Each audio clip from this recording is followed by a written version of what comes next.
வாங்க இன்றைக்கி நம்ம வாதநாராயண கீரை தோசை செய்யலாம். அரிசி போட்டு அரிசி மாவு உளுந்தில் வாதநாராயண கீரை தோசை செய்யலாம். வாங்க. கீரையை உருவி எடுத்து வச்சுருக்கிறேன். நம்ம இப்போ மாவு ரெடி பண்ணிடலாம். வாங்க.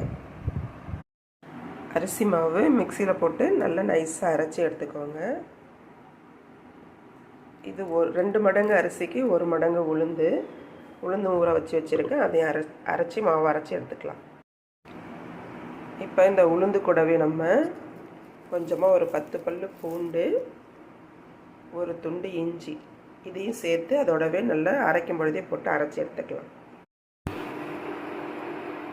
இப்போ இதுக்கு கொஞ்சமாக பெருஞ்சீரக பொடியை போட்டுக்கலாம். 2 பெரிய வெங்காயம் பொடியை அரைஞ்சி வச்சுருக்கேன்.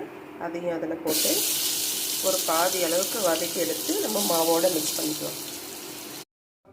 இதுக்கு தேவையான அளவு உப்பு, வதக்கி வச்ச வெங்காயம்,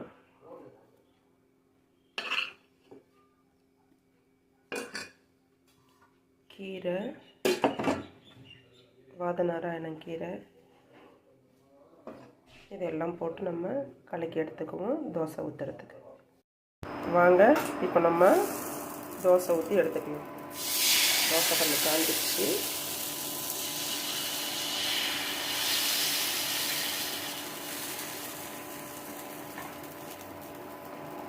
இது சுத்திரி லைட்டாக கொஞ்சம் எண்ணெய் போட்டுக்கலாம்.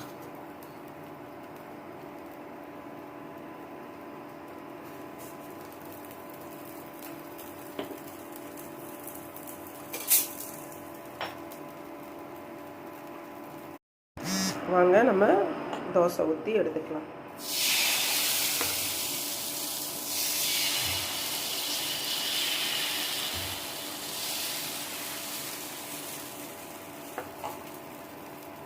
இது சுத்திரி லைட்டாக கொஞ்சமாக எண்ணெய் போட்டுக்கலாம்.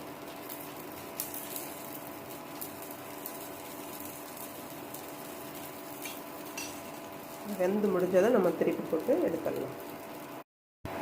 இப்போ நம்ம வெந்து போச்சு, எடுத்துடலாம் தோசையை. பாருங்கள், இப்படி தான் இருக்கும் வாதநாராயண கீரை தோசை. இந்த உடம்புக்கு ரொம்ப நல்லது. நீங்களும் இதே மாதிரி செஞ்சு சாப்பிடுங்க. தேங்க்யூ.